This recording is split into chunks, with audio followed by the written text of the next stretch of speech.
Yes, flu season is here once again. Let's hope that this time it's better than last year's. We've got alcohol and sexual abuse. Yes, indeed, we are going to talk about Brett Kavanaugh, a super badass nurse of the week, served for this great country that we call America. And my goodness, first time ever, a story that was suggested via Instagram. I'm excited. I hope y'all are too. Hey! You'll be doing things you don't like doing in order to go on living, that is, to go on doing things you don't like doing, which is stupid. Better to have a short life that is full of what you like doing than a long life spent in a miserable way. Hey! Welcome back, you guys. Thank you very much for joining me. My name is Swadik Mayanja, but you can call me Q. And yes, I am Q the nurse. And on this channel, I bring you news, current events, and fun topics for nurses everywhere. Every single Friday. So come on back, y'all. But don't go nowhere, because the stories today are super hot fire. Super hot fire. You got that right. Before I start, I always forget to tell you guys, down in the description box below, please look at the description box below. There's a whole lot of stories. I know it's a long, the nursing news is always a long segment. So if there's a story that you're just itching to get to, please just look at the description box below. You could jump to whatever story you think you want to listen to first, and then you can come back and watch the whole thing through. So starting with the flu season, y'all. The flu season is back, and I'm just going to skip to the end of the story and tell you right in the beginning. Go get your goddamn flu shot. Go get the vaccination. You need it. I need it. The goddamn US of A, the world needs you to get your vaccination. Stop getting other people sick, because last year was a horrific flu season, and I can tell you that because. So the flu killed 80,000 people this past season, the 2017 into 2018 season, and put 900,000 people into the hospital, making it the worst flu season in decades, the Center of Disease Control and Prevention has said this past Thursday. Yes, my friends, 80,000 people died. 80,000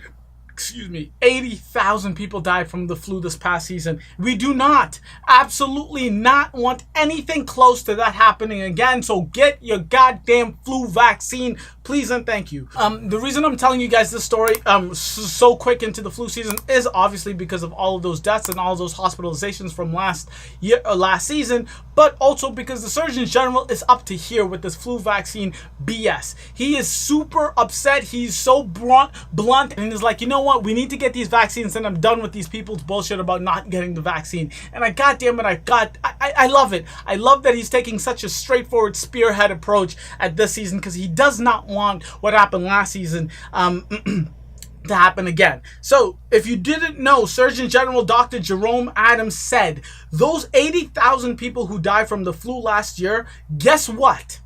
They got it from someone else, and someone gave them the flu. Meaning, people are sharing these flu. It's not like it just comes out of the sky and dribbles onto you. No, you get it from someone, and then that someone gives it to someone else. One of those unlucky people who didn't get vaccinated, yes, you will be hospitalized. Yes, you might. There is a chance of you dying from the flu. It's a goddamn scary thing. He continues by saying, because he hears, just like you and I as nurses here and healthcare workers here all day, every day, oh my goodness, in the past I've gotten the flu vaccine, but it hasn't helped me. I've gotten the flu vaccine and I still got the flu. He's like, I'm done with that bullshit. He said, the old thing, I got the flu, I got the flu shot and I still got the flu. Well, you know what? You didn't die. Didn't Mr. Dr. Adams? Please and thank you. I mean, that's the bottom line, right? Yes, you get the flu vaccine. The flu vaccine, if you get the flu after even though you've gotten the flu shot, yes, I know you might be surprised. If you're not in healthcare, you might be like, this is bullshit. I thought it was supposed to prevent me from... Yes, it is supposed to prevent you from getting the flu. It helps in the prevention of getting the flu. And if you do get the flu after you've gotten the shot, it makes that illness a whole lot less intense, acute than what it would be without the vaccine. So the vaccine helps no matter what. If you get the flu or if you don't get the flu vaccine is what is helping in either situation. Continuing on, the CDC recommends that every single person gets the vaccine if they're 6 months old or older. If you're 6 months old, if you have a child that's 6 months old, they need to get the flu vaccine, and everyone from that point till the day they get buried into the ground needs to get the flu vaccine. And last year was a shitty year. In fact, just 46.8% of the public got a shot last year. The CDC said in numbers released this past Thursday, vaccinations rates range from 36% in Nevada to 55% in Rhode Island. The CDC said 80%. Yes, 80% of the children who died from the flu last season were not vaccinated. And I am going to leave you on this insane fact that I saw according to the CDC. 180 families here in the United States put a child in a grave last year because of the vaccine preventable. And so 180 children died from the flu last year, and 80% of those 180 children did not get the vaccine. So moral of the story, get your goddamn flu vaccine, please, and thank you. I am begging you, I am pleading with you. It is important. You're going to keep yourself safe, keep your children safe, keep your family safe, and then on top of all of that, you keep the people around you safe as well. We're all adults here, right? So let's talk a little bit about alcohol and how it can affect us people, us grown-ups, us critically thinking grown-ups, and how that plays a part into violence, into sexual assault, into all of these bad things that happen to human beings. And I only bring up the story today because Brett Kavanaugh and that humongous trial that's going on is allowing me to shine a light on this issue. And I'm not going to talk about the details of the Brett Kavanaugh trial. I'm going to just use that as an example to shine a light on the issue at large, alcohol and violence, okay? And that's how I'm going about it. If you want the details of the Brett Kavanaugh case, this is not where you're going to find it. So the research is clear as day, crystal clear. Alcohol plays a major role in sexual assault and violent crimes across America and the world. Okay, this is just a fact. The National Council on Alcoholism and Drug Dependence estimated that alcohol is a factor in 40% of violent crimes, and the Center of Disease Control and Prevention calculated that alcohol has contributed in 47% of homicides. The National Institute of Alcohol Abuse and Alcoholism, NIAAA, have noted conservative estimates of sexual assault prevalence suggest that 25% of American women have experienced sexual assault, including rape. Approximately 1/2 of those cases involve alcohol consumption by the perpetrator, by the victim, or both. Let me just say that again. 25% of women in America have been sexually assaulted or raped. And half of those women during that sexual assault or rape, alcohol was a factor. Now let me pause right there before people get mad at me or upset with me. In no way, shape, or form am I saying that alcohol should be used as an excuse.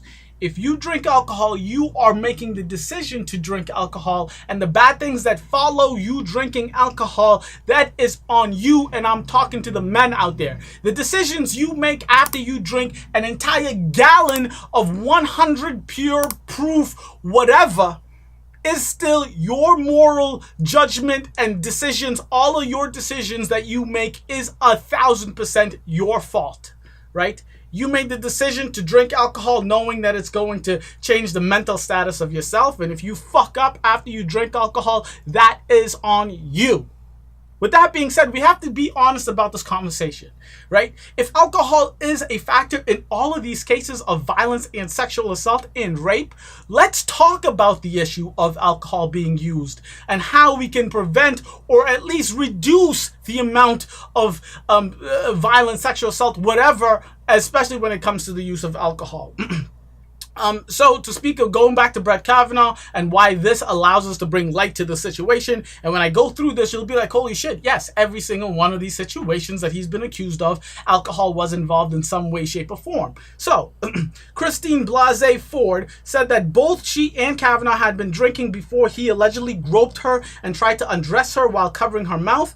Deborah Ramirez said that Kavanaugh was drunk when he exposed himself to her and pushed his genitals in her her face. Julie Swetnick said Kavanaugh used alcohol and other drugs to cause women to lose their inhibition so they could be gang raped. Kavanaugh has denied all of these allegations. As we know, that's why the trial is happening. And continuing on, it doesn't even end there. Kavanaugh himself bragged and continues to brag about the amount of alcohol he uses. So Kavanaugh seemingly bragged, highlighting, and this is in his yearbook, right? In his high school yearbook, heavy drinking, by noting that he's the treasurer of the Keg City Club and proclaiming 100 kegs or bust. Right? This is the man of alcohol. All he does is drink alcohol, party, and hooks up with ladies. That's him. That's the man Brett Kavanaugh is, and he wants to be in the Supreme Court. I don't know. I'm not voting for Brett Kavanaugh. I wouldn't want him in my Supreme Court, but that's not what we're talking about, all right? That's not what we're talking about. And just to repeat myself, and they said it in the report, and this is by Vox, and I think they did a phenomenal job. I just want to repeat myself. These concerns are absolutely legitimate, number one, and number two, alcohol should never ever be used to blame a victim or excuse a perpetrator. Let's just be clear, and I don't want to repeat myself. You know, I mean it. That's not what we're talking about. We're talking about how alcohol affects human beings and allows them to make these bad decisions, right? But it doesn't excuse anyone, and it's not there to blame anyone. So let's make that clear, all right? Done and done. But the reason I say that now is because you have to think about this. As human beings, when we have people drink and we prevent them from driving, we always say, yeah, you were drunk and that's why you got into the accident, right? But that doesn't mean you're not going to get in trouble for getting into an accident. You decide to drink and then get into the car. That's still your decision, and you're still going to get in trouble for that. But we all acknowledge the fact that alcohol is a part of drinking and driving. We think that if you weren't drunk, you would have driven home safely. If you were, because you were drunk, you got into the accident. So we can say that same thing when it comes to other forms of violence and sexual assault without saying that you are excused from the results of whatever happened. All right.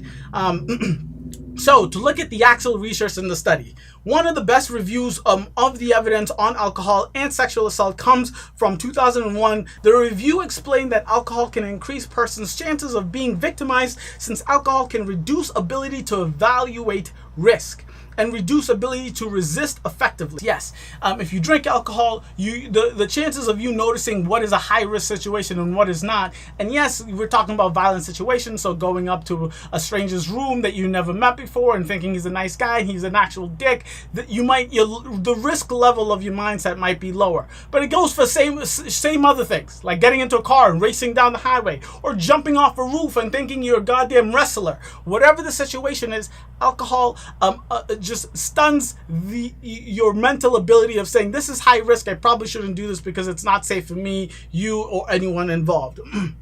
It is important to emphasize, however, that although a woman's alcohol consumption may place her at increased risk of sexual assault, she is in no way responsible for the assault, the researchers wrote. And again, everyone is saying this because it's super important, because this is what people use today. Why was she drinking if she didn't want to hook up with anyone? Why did she go? No, that's not. The researcher said it, Vox has said it, I have said it. Let's not go there. Please and thank you, right? Another study published this week, 2018, right, by researchers at Johns Hopkins Bloomberg School of Public Health's Center on Alcohol Marketing and Youth, for example, found that access alcohol outlets in Baltimore is linked to more violent crime, including homicides, robbery, and sexual assault. Clear as day. I mean, there's a correlation between the amount of alcohol that's available or used and the homicides, the robbery, sexual assault, so on, and the whole nine.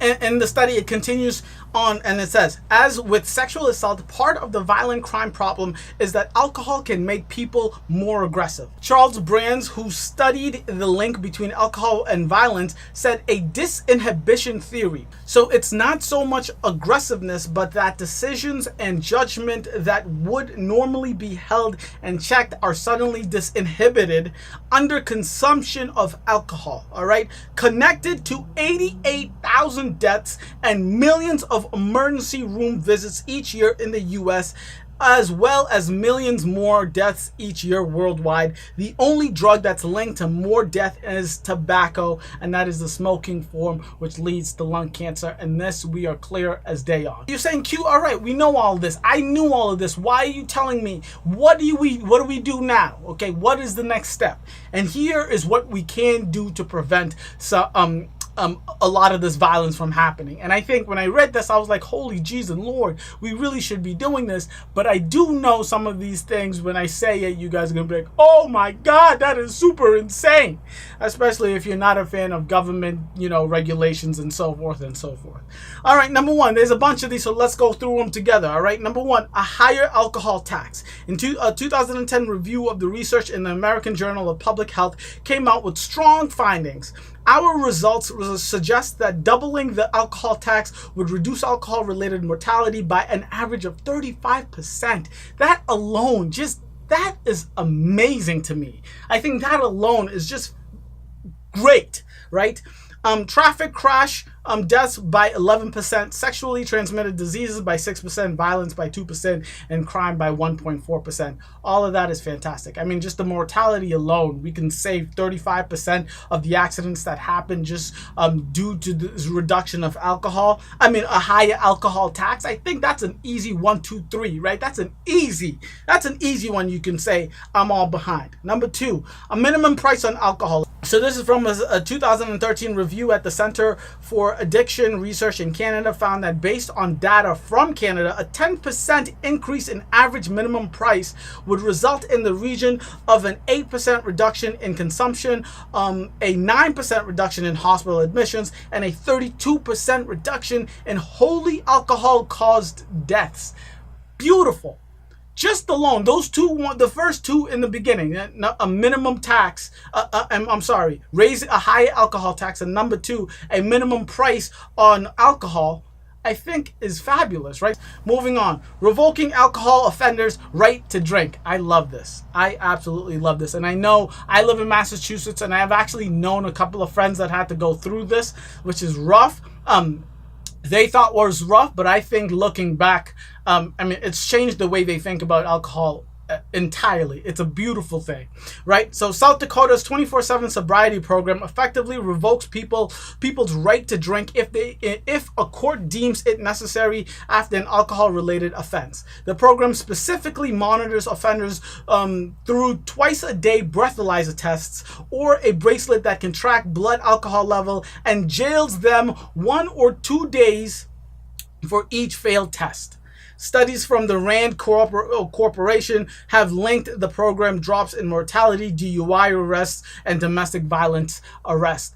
Beautiful. I think that's fantastic. Just, like the bracelet thing, I think is super cool. It works very similarly to, if you know anyone that has a insulin pump, it takes your blood, it tests your blood frequently, or you do the 2 breathalyzer tests daily.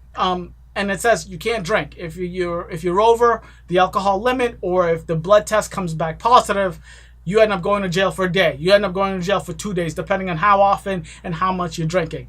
I think it's beautiful. It's great. And on top of just making people drink less that have caused accidents being drunk, it ended up lowering, dropping mortality. That's amazing. I feel like anytime you can drop mortality rates, it's a great thing. DUI arrest, fantastic. Huge. Car accidents, we all know, number one accidents, causes how many deaths a year, and domestic violence arrest. Beautiful, beautiful, beautiful, beautiful. I love that. Put state, and this is where it gets a little rough for me. Put the state government in charge of selling alcohol. I am a democratic socialist, but I feel like this is. Let me at least read it for you guys. A 2014 report from the Rand concluded that when state governments monopolize alcohol sales through state-run shops, they can keep prices higher, reduce access to the youth, and reduce all overall levels of use. I'm not too hung-ho about this. Maybe I think that's going too far, and just being in America, I don't think that's going to be a possibility or a thing that happens.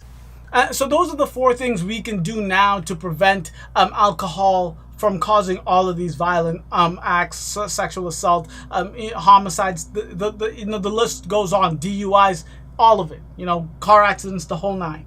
I think it's great. I think it's fantastic. I think those ideas, at least the first three, are wonderful. I love them. I think we can go ahead and do some of those. But like I said, and I'm going to end it on this, alcohol does not excuse any behavior. Alcohol isn't you can't use it to blame a victim. If I decide to drink alcohol, you can't blame me if someone decides to take advantage of me while I'm inebriated. That's not how it should work. That's just disgusting, and I know it's a trope that people use constantly for all of these victims when these women come out, but it shouldn't be, and I don't want this to be another video pushing that.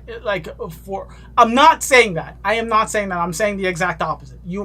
If you drink and you do bad things, or if you are with someone that is drinking and you take advantage of that person, it is you that is the asshole. It is you that is fucking up. It is you that should face the full force of the justice system. Okay?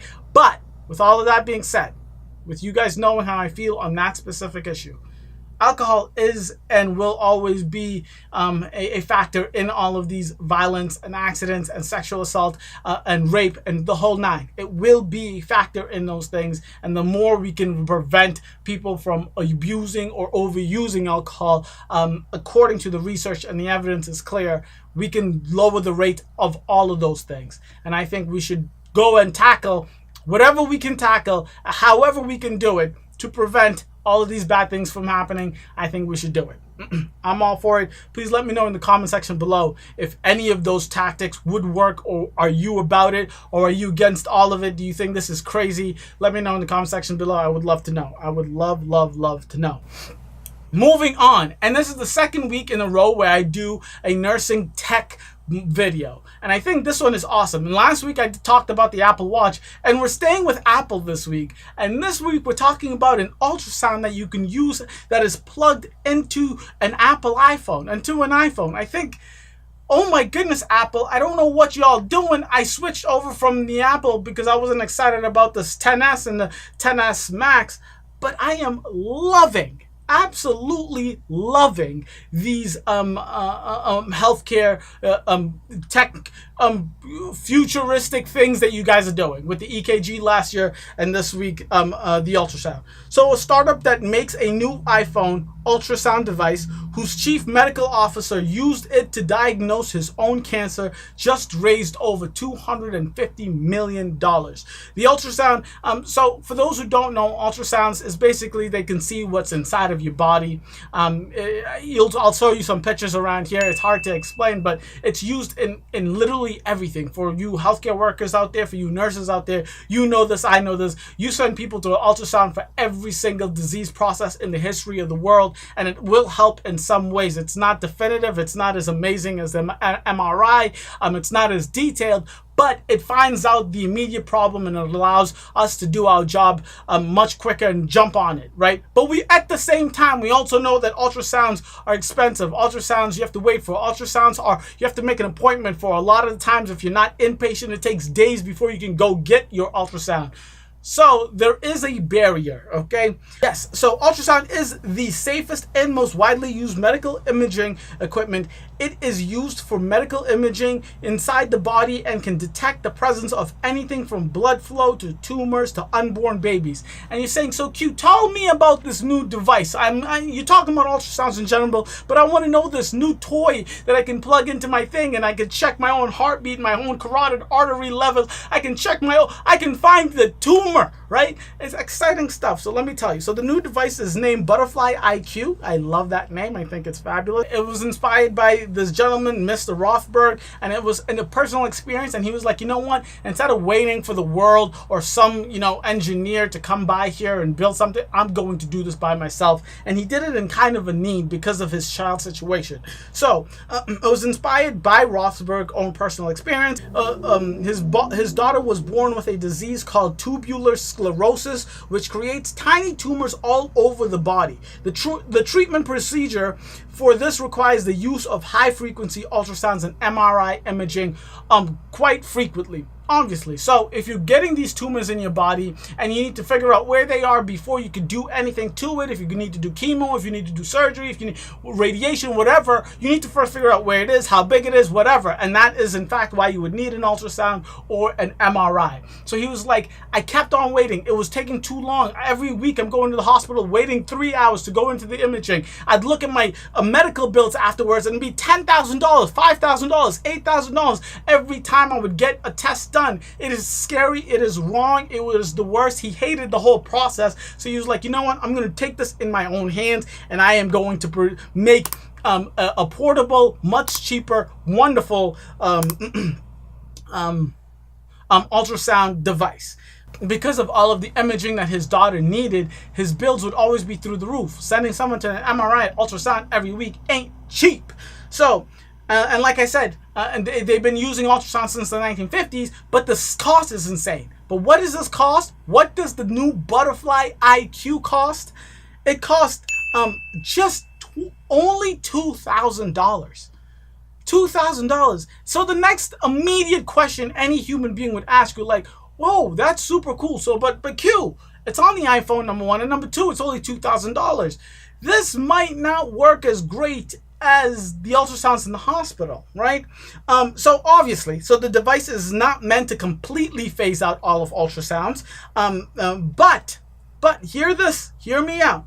As far as image resolution goes, the team said that in side-by-side comparisons with $60,000 to $80,000 ultrasound machines in the market right now, the difference is indiscernible.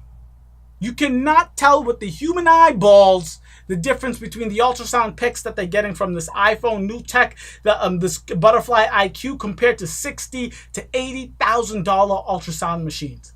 It's not going to phase out MRIs. MRIs, that's a whole different level. We're not even going to compare because that's something else, right? But ultrasound, compared to $60,000 to $80,000 ultrasound machines that are in hospitals right this second, that are on the market right now, that are getting sold to hospitals, it is indiscernible between the iPhone ultrasound and those ultrasounds. I think it's beautiful. And just a fun fact to end this. In fact, last year, Dr. Martin, who was the chief officer, used the device to diagnose his own cancer. So he's not just putting it out there saying, I'm going to make a quick buck. And this Dr. Martin's not even the one who made the device, but he's championing it because he thinks it's wonderful. And I agree with him. I think it's a great thing to do. He's not just throwing it out there because he gets a kickback. He diagnosed his own cancer, his own life. He diagnosed it using this ultrasound machine, the Butterfly IQ. Wonderful. I think this is fantabulous. When technology moves healthcare forward, I think it's always a win-win-win. So moving on to my favorite segment of the week, every single week, is Nurse of the Week. And this Nurse of the Week is a trooper. He's a fighter. He's a true inspiration to just not nurses, not army vets, not just to every human being on the planet. I think his story is fantastic. It's sad, it's horrific, but obviously it has a good ending. He's the Nurse of the Week, and I love him for it. So Jonathan Hagg is the Nurse of the Week. Jonathan Hagg, he's from Tennessee, a town called Rockwood, and he entered the Air Force in the 1990s as soon as he graduated high school.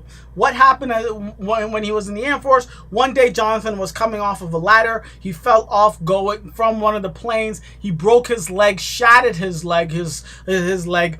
He went into surgery, and they had to realign almost every single bone in his foot. But after the procedure, this is where shit goes downhill, and it goes downhill real quick. So after the procedure, he came out and he was in a shit ton of pain, and not post-op pain. Oh my goodness, my foot hurts. Please give me some. This is post-op pain that is just uncontrollable, unrelievable. There was nothing that was working, and it was a rare disorder called complex regional pain syndrome, or CRPS, and it is not common at all, but it's a tough one. It's a scary diagnosis. It is pain that can manifest into physical changes, typically affects the limbs, and can spread to the unaffected limbs over time if it goes untreated. So 6 years from the initial injury, the insult had spread up to his left leg, and over to his from his left leg over to his right leg. Shortly after, his legs began to swell up, accumulating more than 160 pounds of fluid. Oh my God, talk about edema, talk about swollen legs. This is insanity. I mean, you see these pictures. It is crazy. Yes, so he was obviously wheelchair bound. 160 pounds of fluid alone in his legs. This is out of this world. I've never even seen something like this. Jonathan spent 12 years in a wheelchair, a whole decade of the time managing lower extremities that were hyper swollen and agonizingly painful. He had every method of pain control imaginable given to him. He had fentanyl pumps. He had spinal cord stimulators, the whole array, every kind of pain med, narcotic, whatever, hallucinant, all of it. They tried everything and nothing would work. It was the worst of the worst of the worst. But thankfully, there is an end to the horror, right? In 2010, the VA hospital in San Antonio opened a ketamine coma clinic in which Jonathan attended for several days. And yes, it is exactly what it sounds like. They put you in a coma and they pump you with ketamine. That's what they do to you in this clinic, okay? They obviously opened the clinic because there's evidence behind it that proven that it works, and it worked for Jonathan. And thankfully, thank God it worked for Jonathan. Okay, so the results were amazing. As the pain was controlled, the swelling decreased immensely to the point where Jonathan was left with an excess of 20 pounds of skin on his thighs. He had this excess skin removed, and months later had a bilateral knee replacement on the same day. Talk about a trooper. I mean, the amount of stress and just strain that this man went through is insanity, right? And he has both knees replaced. He's like, you know what? I'm done with this. I'm looking behind it. Let's get over with it. Let's get it done and done, right? So he did it. And that's where he becomes the nurse of the week. Yes, this is where he becomes the nurse of the week. So despite all of this, the craziness, the pain, the horror, all of it, spending all of this time in healthcare and in hospitals, he sees the people that's taking care of him. He sees the doctors. He sees the nurses. And side note, prior to this entire process, doing this entire thing, even while he had his leg issue, throughout those 12 years, he was thinking about going into med school, but because of the issue, he couldn't do anything. He was in too much pain. He was going to the hospital way too often, right? After all of this, after him deciding that he did not want to go into med school because he couldn't do it, being in the hospital all those years, he saw what the nurses did for him and how the nurses treated him, and he said, you know what? I want to be like her. I want to be like him. I want to do what these nurses are doing for me, for other people, right? So just there alone just makes my heart sing, right? When I hear stories like this, I'm like, oh my God. I mean, just to say thank you is, I love it. I love the acknowledgement. I'll take it every single day, all day. I can live off of that acknowledgement. But when someone says, I like so much what you do, I want to do the same for other people, there is no better compliment in the universe. There is just none, right? So thankful. And just the cherry on top of this story. After graduation, when he was done nursing school, Jonathan began working in the ICU. After about 10 months, he was approached by one of the physicians who knew him from the pain management program. He was invited to open a ketamine clinic himself. Not by himself, but with the doctor, open a ketamine clinic, which he did. But he's back to working bedside nursing at guess where? Nowhere else but Go Q. Yes, he's back at a telemetry floor. I think it's fabulous. I work at a tele floor. I know why it's so special, because it just is. It just is. What can I say? The heart is a special place. It's a special part of us human beings. Jonathan Hack, I think you're an amazing, absolutely phenomenal human being. Thank you for what you are doing today, giving back to the population, to people who are going through issues similar to you. That's number one. Number two, you served our country and you fought bravely, so much so that you got yourself into the situation while serving our country. And then last but not least, you helped open up a ketamine clinic that literally cured the disease that put you through hell for over 10 years. You are by far like the most amazing mentally strong human being I have had on Nurse of the Week. Thank you. Thank you, thank you, kid. Thank you enough. I can only hope to be as strong as you moving forward as a nurse. So how do you move on to a story after you had the story of Jonathan Hagg? And it's hard to do because that is a phenomenal story. And I love it. I love it. But there's only one way to do it. And I know how to do it. And that, my friends, is to talk about diarrhea. No disrespect. No disrespect at all. I'm actually super excited for this segment because it's a new segment, and the reason I like the segment is because it is the epitome of what I want when I make all these videos. It is interaction, and I'm making this video because of interaction, right? On my Instagram story, because I didn't know I did not have enough stories for this week. I just put out, I straight up just asked y'all. Which, by the way, follow me on Instagram if you'd want to be a part of the next week's Instagram suggestion story. I just asked y'all, what do you guys want me to make a story about? What do you guys want me to talk about in nursing news? Send me some ideas, and I might pick one and just do one because I had no clue. And I got this question, and it's a simple one. It's an easy one. Thank you, Ashley. If you don't know who Ashley is, I'm going to have an Instagram thing right here, so you can click it somewhere here, somewhere on the screen. You'll see her Instagram username and handle, and in the description box below, you'll get a link. Please click it. Go follow her. Go check out her stuff. She's awesome. That's number one. Number two, she asked the simple question, what are the side effects of KAYEXALATE? I love this question because it's super simple. It's educational. It's what I do, and it's why I do what I do. So shout out to Ashley. Go follow her. She's awesome. And let's get to the goddamn question. So what are the side effects of KAYEXALATE? Before we jump to the end and say what the side effects are, let's go through the steps, the process, the steps that you need to get to before you even answer the question. So what in the world is KAYEXALATE? KAYEXALATE, and I'm going to say the other name. I'm sorry if I messed this up. I got all this information from the FDA, so it is approved. Okay, so the other name for KAYEXALATE is sodium polystyrene sulfonate. Sorry if I messed that pronunciation up. I apologize. And what is it used for? It is used to treat hyperkalemia. Hyperkalemia, meaning you have way too much potassium in your body. And how does it do that? The mechanism of action. I know there's a couple of steps you got to take before you get to the side effects, but it's important to know what it's used for and what it is before you talk about side effects. Because if I just tell you what the side effects for are, it just makes it easier. Just let me get through, and I promise it'll make sense. So, how does it do what it does, or in other words, what is its mechanism of action? So KAYEXALATE increases fecal potassium excretion through binding of potassium in the lumen of the gastrointestinal tract after administration by enema, or you can drink KAYEXALATE. It's given orally all the time. The sodium ions are partially released and are replaced by potassium ions. This action occurs primarily in the large intestine, which excretes potassium ions to a greater degree than does the small intestine. The efficiency of this process is limited and unpredictable. So right there, it sounds like a lot. It sounds confusing. Sounds super confusing. I know all these big words, but let me explain to you in the most simple way I know how. So in your gut, where your body holds a lot of its potassium, the KAYEXALATE goes down, especially in the large intestines, because that's where it happens more so than the small intestine. The KAYEXALATE switches the sodium for the potassium. It trades it. It says, you can take the sodium, I will hang on to the potassium. And when the KAYEXALATE takes the potassium and gives sodium instead, it goes through the intestines and you poop it out. You poop it out. You poop out a whole lot of potassium. That's as clear, as simple of an understanding as you need to understand the side effects for KAYEXALATE. So almost there, I promise. So what are the contraindications?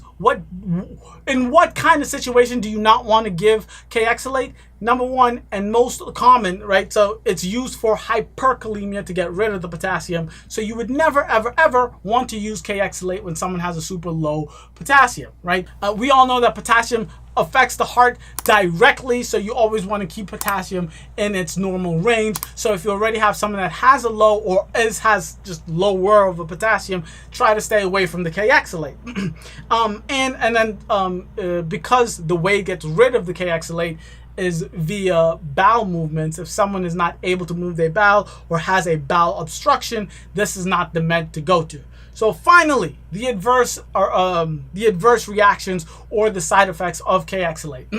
So we already know that it gets rid of the potassium. So the number one and the most obvious one that you should know, and I love this because this is my normal thinking when it comes to 99.9% of medications, is if a medication is used to do something or cause something to happen, too much of that medication is going to be a side effect. So the number one side effect of KAYEXALATE is hypokalemia. And because KAYEXALATE gets rid of it via stool, it's hard to measure how much potassium is coming out of you, right? So that's why in the description of what the med does and how it does it, it says that the process is the amount that is excreted when given KAYEXALATE is hard to test. So you always want, after you know you have too much potassium, you get KAYEXALATE, you want to get your blood work done to see what the next potassium is before you give more, right? Another another huge side effect is too much sodium in the body, or hypernatremia, and that is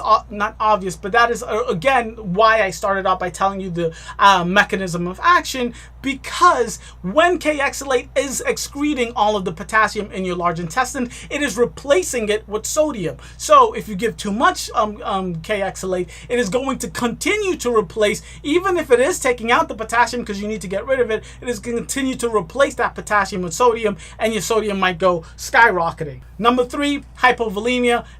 Everyone knows if you have diarrhea, hypovolemia is just not enough blood flow in your body. You're losing too much fluid in your body. That's another side effect. And then diarrhea. Obviously, it's causing you to move your bowels. Diarrhea is a huge side effect. And then, like every other med in the history of every med ever, nausea, vomiting, constipation. So those are the main side effects that you should be worried about, Ashley. Thank you for asking the question. Is number one, hypokalemia. Number two, too little potassium in the body because it's doing its job too well. Hypernatremia, too much sodium in the body because it's doing its job too well. And then number three, hypovolemia, not enough fluid in the body because you have diarrhea and you're pooping everything out, again, because it's doing its job too well. Those are the three major side effects you want to look for, and then obviously diarrhea, but we are expecting them to poop, but excessive diarrhea will cause all of those top three to be an issue. And then last but not least, the nausea, the vomiting, and the hypersensitivity to the drug, if that's a thing. And if someone has hypersensitivity to the drug, don't give it. Find another way to get rid of the potassium.